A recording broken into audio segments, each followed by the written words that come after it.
Okay, Bismillahirrahmanirrahim. Assalamualaikum warahmatullahi wabarakatuh. Okay, now I want to tell you about the characteristic of young learners and how they learn.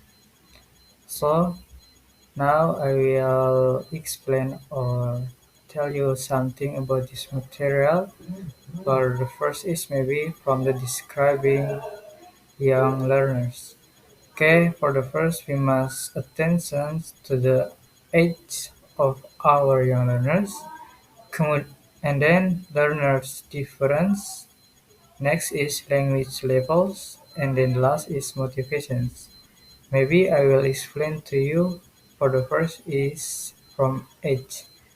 So we must attention to the our young learners' age.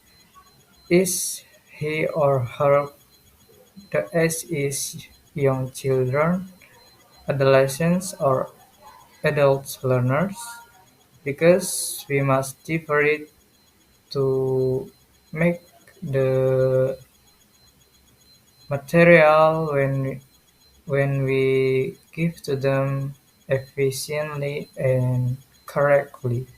So we cannot make all the aids in same situations, but we must differ it. Next is learner difference. Maybe for the first is attitude and intelligence. Second is good learner characteristics.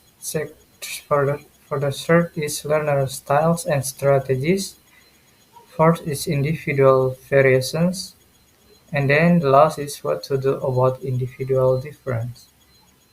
Maybe we must aware about the learner difference because every single persons have an own characteristics from their self.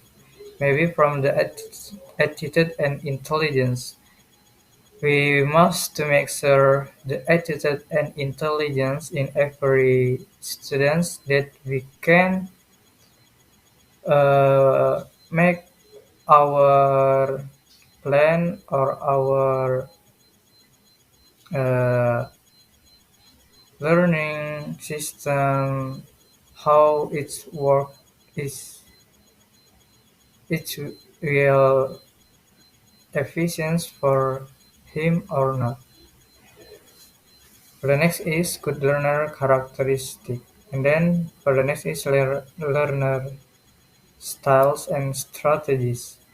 So we must aware and attentions what is the style for the characteristic of the learner. So we must know the characteristic first, and then we must make the strategies. For the next individual variation, so we must make sure the individual variations, and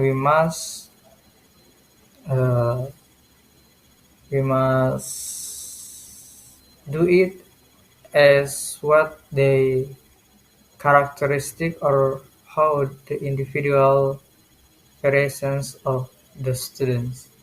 And then what to do about in the individual difference. So we must, if we have a plan and the strategies to differ the individual difference characteristic, so we must do it that differences in the class.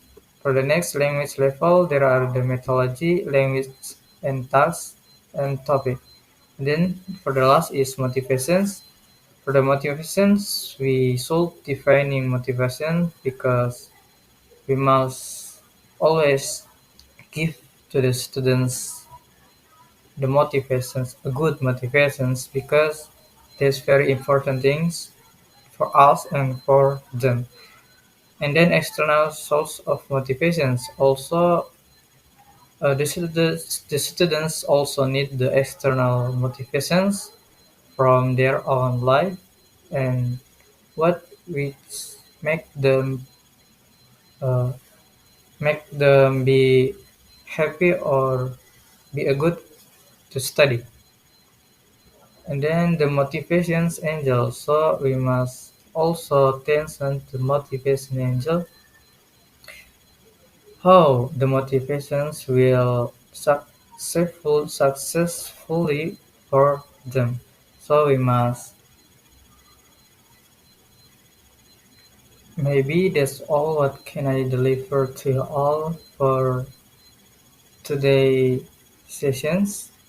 Thank you very much and I beg your pardon. See you next time. Wassalamualaikum warahmatullahi